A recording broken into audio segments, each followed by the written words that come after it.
Hello everyone and welcome back to my YouTube channel. So friends, जो आज का हमारा वीडियो लेक्चर है ये बेस्ड है वीकली क्वेश्चन सीरीज़ पे। जी हाँ, हमने प्रीवियस लेक्चर के अंदर वीक फर्स्ट को कवर किया था। आज के इस वीडियो लेक्चर में हम जो नेक्स्ट वीक है तो इसे मैंने वीक नंबर 2 नाम दिया है और हम डे मंडे से शुरू कर रहे हैं। तो मैंने डे मंडे को जो आपको कम्युनिटी पे पोस्ट किया था यूट्यूब पर कम्युनिटी टैब पे, इंस्टाग्राम पे स्टोरी पे और फेसबुक पेज पर ये क्वेश्चंस आपको मिल गए थे। तो आज आपको जो 7 डेज़ का जो हमारे क्वेश्चंस हैं उनका वीडियो लेक्चर के थ्रू सॉल्यूशन दिया जा रहा है। सो सारे स्टूडेंट्स ने सबसे पहले काम तो क्या करना है, जो क्वेश्चंस को सॉल्व किया है आप उसे खोल लीजिए, है ना, और आप मैच कीजिए और तरीका भी चेक कीजिए भी आपने जिस तरह से किया है और जैसे मैंने करवाया क्या वो सेम है ना। और साथ ही साथ मुझे आपने कमेंट बॉक्स के अंदर ज़रूर कमेंट करके बताना है भी आपके कितने क्वेश्चन सही हुए हैं, ठीक है, टोटल 7 में से। सो स्टूडेंट्स, अब हम शुरू करते हैं। हमारा जो डे मंडे का क्वेश्चन है, मैं क्वेश्चन आपके सामने बोल रही हूँ। How many number of aluminium ions are present in 0.051 grams of aluminium oxide. मैंने आपसे पूछा भी एल्यूमिनियम ऑक्साइड। अब सबसे पहला क्वेश्चन अराइज करता है भी व्हाट इज़ एल्यूमिनियम ऑक्साइड।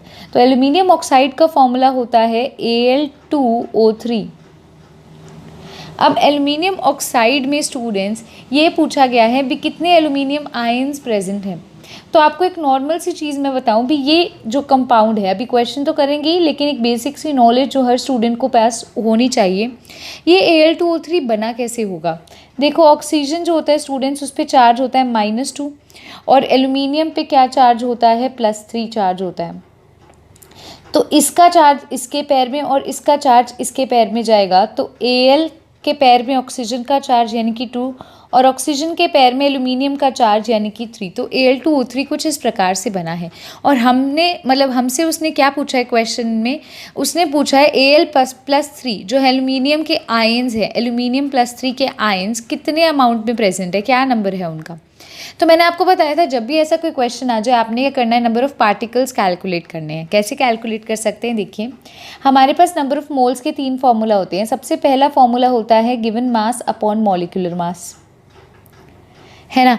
और सेकंड फॉर्मूला स्टूडेंट्स होता है number of particles upon N Avogadro number, number of particles upon Na, जिसे हम एवोगैड्रो नंबर भी कहते हैं, ठीक है। तो 2 फॉर्मूला तो मोल कंसेप्ट के मैंने लिख दिए हैं नंबर ऑफ मोल्स को कैलकुलेट करने के लिए। और जो तीसरा फॉर्मूला होता है वो वॉल्यूम से रिलेटेड होता है। यहाँ वॉल्यूम का कहीं जिक्र नहीं है तो उसे मैं कंसीडर नहीं कर रही हूँ, मैं हमारा ये 2 फॉर्मूलाज को लेकर चल रही हूँ।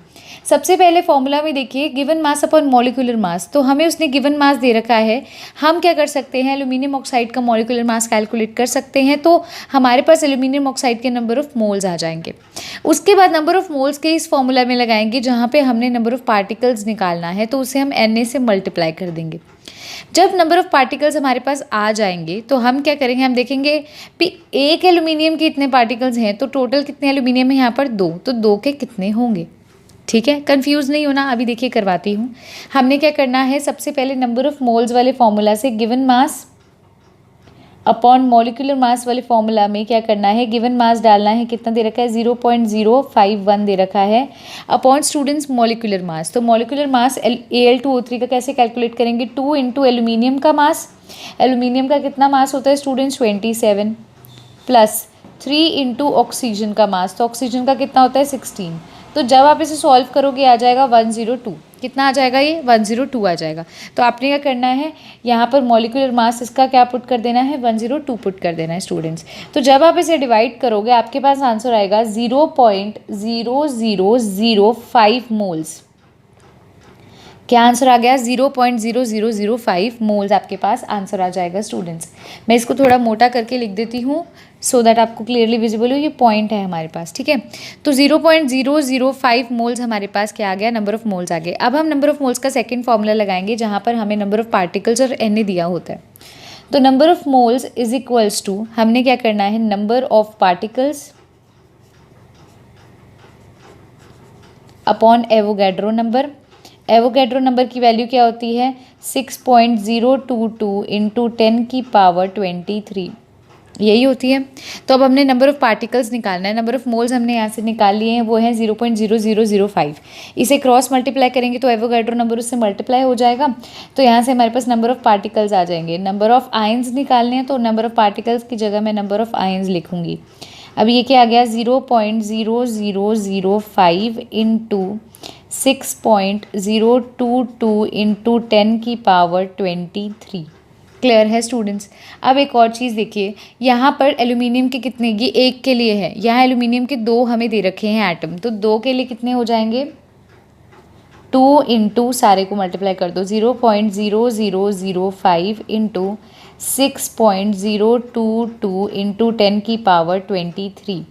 तो स्टूडेंट्स जब आप इसको पूरे को सॉल्व करोगे, जो आपका आंसर आएगा बेसिकली वो हमारा क्या आंसर आ जाएगा, वो आंसर आ जाएगा 6.023 इंटू 10⁻20 आयन्स। हमारा ए ऑप्शन इसको सॉल्व करने के बाद आ जाएगा। आप 6.023 भी लिख सकते हो, 02 भी लिख सकते हो, एक ही बात है, कोई इशू नहीं है इसमें।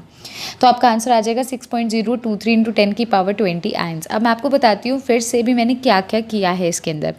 तो आपसे पूछा गया है एल्यूमिनियम आयन्स बताइए 0.051 ग्राम्स ऑफ एल्यूमिनियम ऑक्साइड में। एल्यूमिनियम ऑक्साइड का फॉर्मूला बता दिया, उसकी फॉर्मेशन किस प्रकार से होती है ये भी बता दिया।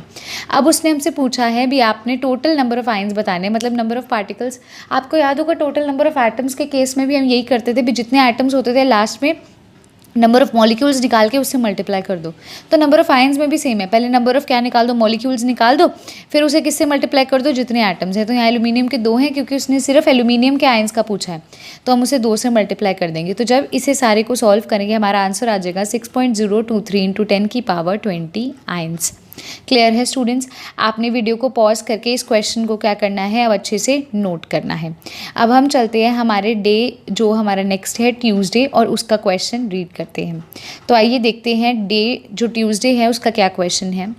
डे ट्यूसडे का क्वेश्चन कुछ इस प्रकार से है, be the wavelength of an electron, wavelength निकालनी है एक इलेक्ट्रॉन की, moving with velocity of 10⁻⁷ metre per second. आपको वेवलेंथ निकालनी है एक इलेक्ट्रॉन की, उसकी वेलोसिटी आपको दे दी है 10⁻⁷ मीटर पर सेकेंड।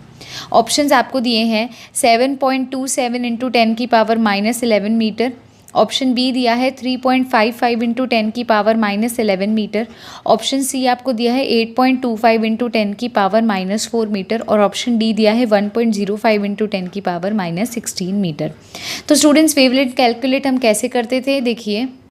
हाँ जी स्टूडेंट्स, अब वेवलेंथ के लिए हमें पता है फॉर्मूला क्या होता है, हमारा फॉर्मूला होता है lambda is equals to h/mv, या h/mc भी कह सकते हैं, है ना।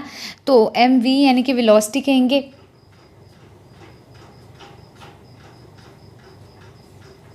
ठीक है स्टूडेंट्स। अब देखिए, तो अब यहाँ पर स्टूडेंट्स मैं क्या लिख सकती हूँ, यहाँ पर मैं कह सकती हूँ भी जो वेवलेंथ किसी एक इलेक्ट्रॉन की निकालनी है जिसकी वेलोसिटी हमें दे रखी है, तो हमें पता है भी h की वैल्यू क्या होती है 6.626 इंटू 10⁻⁻34 अपॉन में हमारे पास क्या है, एक इलेक्ट्रॉन की बात की है तो हमें मास भी इलेक्ट्रॉन का ही लेना है। मास इलेक्ट्रॉन का होता है 9.11 इंटू 10⁻⁻31 इंटू वेलोसिटी हमें उसने कितनी दी है 10⁻7, तो हम क्या करेंगे इंटू 10⁻7 कर देंगे। सो स्टूडेंट्स हम इसे जब सॉल्व करेंगे, ठीक है, तो जब हम इस पूरे को सॉल्व करेंगे हमारा लैम्डा का जो आंसर आ जाएगा वो आएगा 7.27 इंटू 10⁻⁻11 मीटर। क्लियर है, सिंपल सा फॉर्मूला था, इसको सॉल्व करेंगे तो हमारा आंसर क्या आ जाएगा, ए आ जाएगा। और जैसे कि स्टूडेंट्स आपको याद होगा ये हमारी कौन सी इक्वेशन होती थी, ये हमारी डी ब्रॉगली इक्वेशन होती थी, lambda is equals to h/mv, है ना। तो हमने क्या करना है, बस वैल्यूज़ को पुट करना है, लैम्डा तो कैलकुलेट ही करनी है वेवलेंथ, h की वैल्यू हमें पता होती है 6.626 इंटू 10⁻⁻34, मास हमें इलेक्ट्रॉन का पता है और वेलोसिटी 10⁻7 मीटर पर सेकेंड दे ही रखी है। तो हमारा आंसर क्या आ जाएगा, ऑप्शन नंबर ए हमारा आंसर आ जाएगा। अब आपने क्या करना है, वीडियो को पॉज करके इसको नोट करना है स्टूडेंट्स। अब हम देखते हैं हमारे डे वेंसडे का क्या क्वेश्चन है, तो फटाफट से वीडियो को पॉज करके पहले इस क्वेश्चन को नोट कर लीजिए, या फिर आप इसका स्क्रीनशॉट भी ले सकते हैं।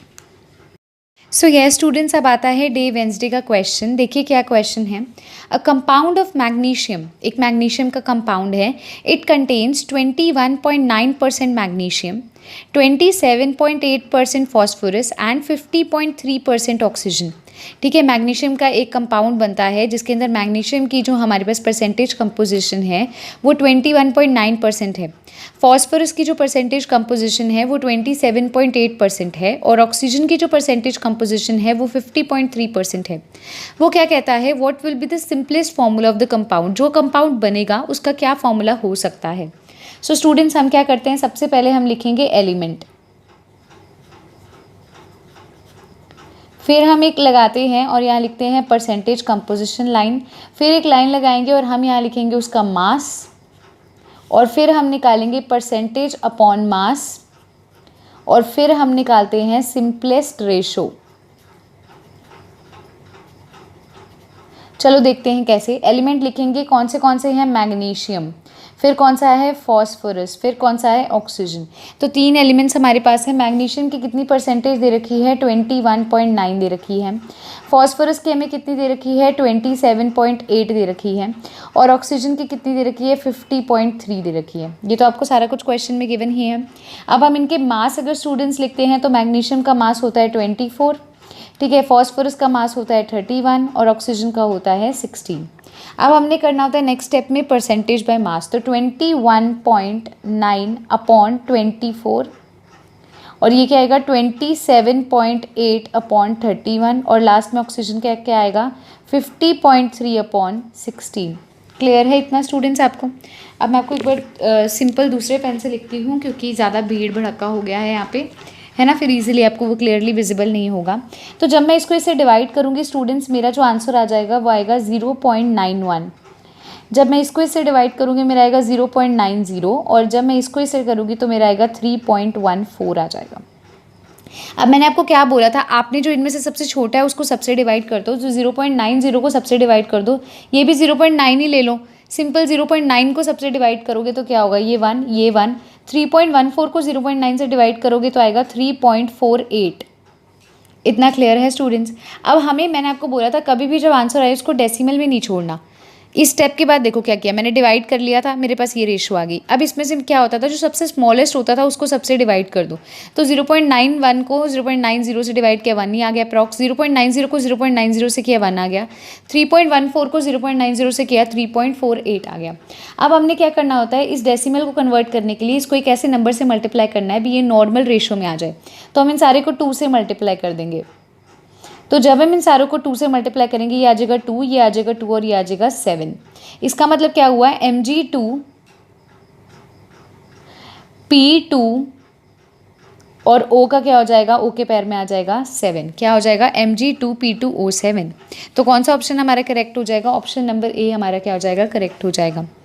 एक बार वीडियो को पॉज करके इसको नोट करो, मैं आपको फिर से रिपीट करती हूँ मैंने क्या किया है। तो देखिए, आपको क्वेश्चन में परसेंटेज कंपोजिशन दे दी गई थी मैग्नीशियम की, फॉस्फोरस की, ऑक्सीजन की। मैग्नीशियम, फॉस्फोरस, ऑक्सीजन, आपने परसेंटेज कंपोजिशन लिख ली।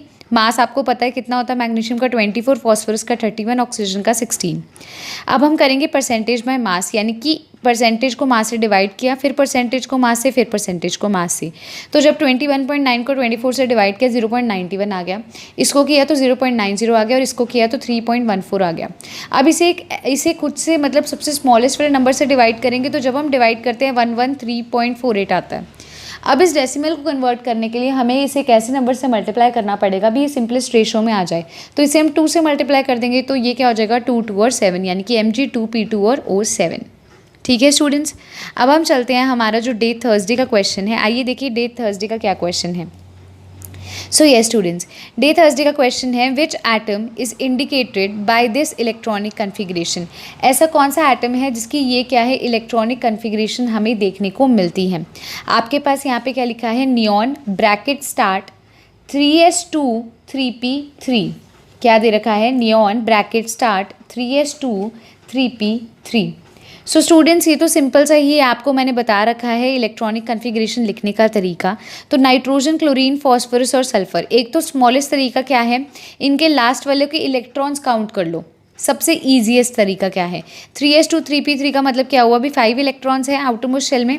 आपको पता है नाइट्रोजन के आउटरमोस्ट शेल में कितने इलेक्ट्रॉन्स होते हैं, क्लोरीन में कितने होते हैं, फॉस्फोरस में कितने और सल्फर में कितने होते हैं। सो ये स्टूडेंट्स, जैसे कि हमें पता है भी नाइट्रोजन का एटॉमिक नंबर होता है 7। तो या तो आप क्या करो, इसकी इलेक्ट्रॉनिक कन्फिग्रेशन लिखो, फिर क्लोरीन की, फिर फॉस्फोरस की, फिर सल्फर की। इससे बेटर क्या ऑप्शन हमारे पास आता है, हमें पता है नियॉन क्या होता है, 10 होता है, मतलब 10 इलेक्ट्रॉन्स तो यहाँ फिल हो ही गए, फिर 2 इलेक्ट्रॉन्स और यानी कि 12, 12 और 3 कितने होते हैं 15। तो ऐसा मतलब हमारे पास एलिमेंट जिसका क्या है एटॉमिक नंबर 15 है, क्योंकि उसके अंदर इलेक्ट्रॉन्स कितने हैं 15 हैं। तो नाइट्रोजन का तो एटॉमिक नंबर 7 है। अगर आप इसकी नॉर्मल इलेक्ट्रॉनिक कन्फिग्रेशन भी लिखोगे क्या हो जाएगी 1s2 2s2 4 और ये क्या हो जाएगी 2p3। तो ये तो कुछ और है, ये तो 3 शेल में आ गया, यहाँ पर ये नहीं है। क्लोरीन का लिखोगे तो भी नहीं आएगा।